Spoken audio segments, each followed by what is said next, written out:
Hey babes, it's Winnie Jean, and today I'm coming to you guys with this super cute Faux Loc Bob tutorial on my long hair, but I'll also show you a technique that you can use on your hair if it's shorter as well. This is really the same one, just a few adaptations.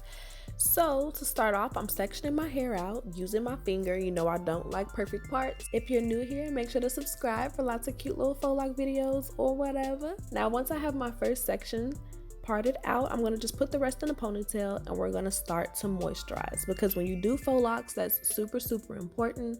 Unlike other protective styles, your hair is completely covered, completely protected, and you want to make sure it's completely moisturized or it'll be dry as hell when you take it out, girl. So I'm using some shea butter and the Aloe Shine hair dress from Essential Nutrients. I'll leave the link down below in the description bar.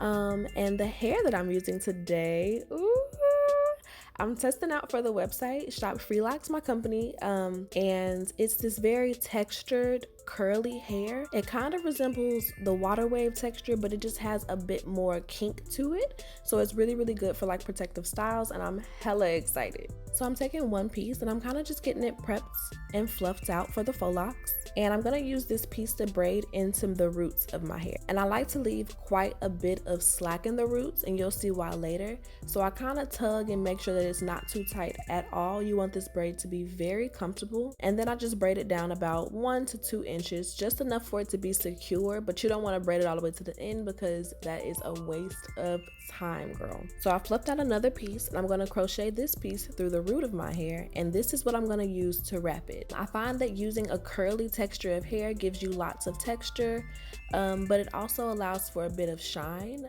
and it just looks really good and really natural in person. So I'm just wrapping the hair and making sure that it's fluffed out as I wrap. And then once I get to the length that I want the hair to be, or close to it, I'm gonna separate my hair out because it's longer than that length, and then I'm gonna just wrap it around the base of the lock. And I'm just gonna wrap my hair around the hair that we braided into my hair to create the length of the lock. I'm wrapping it really tight to make sure that it's not all tangled and stuff when I take my hair down. And then once I have it wrapped all the way, tucked to the ends, girl, then I'm gonna cover it with the hair that I was using to wrap the faux loc.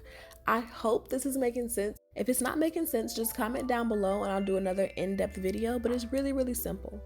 And once I get to the length that I wanted and kind of pass my hair all the way, I twist it up and make sure it's the right length, and then just start to wrap back up the lock. Now, even though my hair is longer than this actual faux loc that I'm doing, it's still all the way covered up and protected. So I find that twisting it around is like the best way for me to wear my faux loc bobs, because my hair is kind of like mid-back length almost. So yeah, it works for me. Now to end this lock, I'm not using any glue and I'm not using a lighter. I'm just using a knot that I learned from my friend Ebony J, and I'll link the video down below where she really explained it, or I'll put it in the cards right here. Now this is the key. I'm fluffing another piece and I'm going to just wrap that around to get my hair completely covered. With the curly hair, it tends to shift and move a bit more than like a marley or kinkier texture would. So I find that wrapping it twice is like the best way to make sure that your hair is completely covered and to make sure that your locks don't slip. And again, once I get to the end, I'm just creating this knot by basically creating a knot around the faux loc and pulling it really tight. And once I have this little small piece that I can't create another knot with, then I'll just wrap it around the lock. And that'll really keep it secure. I've been wearing these locks for like a few weeks now and I haven't had any issues with slipping. Now this is my hair about an hour and a half later. I've gotten pretty far and I want to just check in and show you guys how pretty the texture was, but girl, here is the texture of the hair. It's super pretty. You see how like shiny and textured and curly and just natural these locks look. And now I'm about 3 hours in and it's time to finish up. So I have 2 locks left and I'm gonna just use my finger as normal to make a little part and then start at the very edge of my hair, because this is where I'm gonna show you how you do the locks on your hair if it's shorter than the length of locks that you want. I like to just kind of grab my baby hairs out because I love baby hairs. I need them the first day. I'm not trying to wait.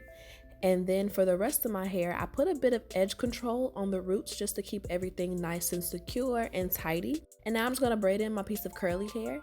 About 1 to 2 inches is normal, so that I can go ahead and start to wrap the locks. Now for this one, I'm using 2 pieces just because the braid is a bit thinner, and I'm crocheting it through the root as normal. You can see that I did not do this braid very tight at all, so it's very easy to crochet through the root. That's a big deal. If you do the braids really tight, it'll hurt when you crochet it through the root.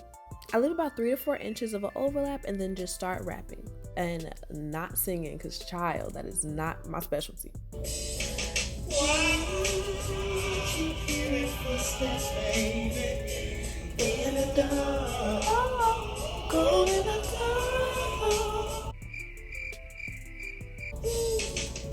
Why am I 24 going on 74? Like, just why? Anyway, continuing to wrap the hair all the way down. And as you can see, the lock length that I'm trying to achieve is longer than my natural hair, so I don't have to worry about wrapping my hair at the ends. I just continue wrapping until it's the right length, flip it back up, and then wrap back up, and it's just that simple. Once I get to the end, I do my knot, and then for the second strand, I like to tease it by just using my comb and kind of back combing the hair, and this creates lots of really pretty texture, and it's how I got my locks in the front to be a bit more unruly. I like crazy hair, so having it very like natural and unkept is like my vibe. So if you into that too, you can go ahead and back comb it, but if not, just use the curls a bit fluffed out like normal. And guys, don't stress too much. It doesn't have to be perfect. As long as your hair is covered up, it does not have to be perfect at all. So if your piece of hair is really, really long, feel free to go up and down and up and down. It doesn't have to be perfect. Get with the program, girl. Get with the program. Now for this second piece, my hair was really, really long and I did need to wrap it around the base. So I'm just showing you guys that briefly one more time. And that's how I, get these short length bobs with my longer hair. Now these locks are super flexible and soft, and as you can see, the new one is a bit less textured than the one on the left. So over time it'll fluff out and become more like lively and lived in, and they're super, super, super lightweight and pretty. So I hope you guys really enjoyed this tutorial. I'm just showing you guys how it looks in the middle part and the side part, and of course with my accessories, girl. I can't live without my accessories. So here's the final look, and I hope you guys really enjoyed this video. Make sure to like, comment, and subscribe, and share it with your homegirl, okay? Share the wealth. Love you guys. Bye.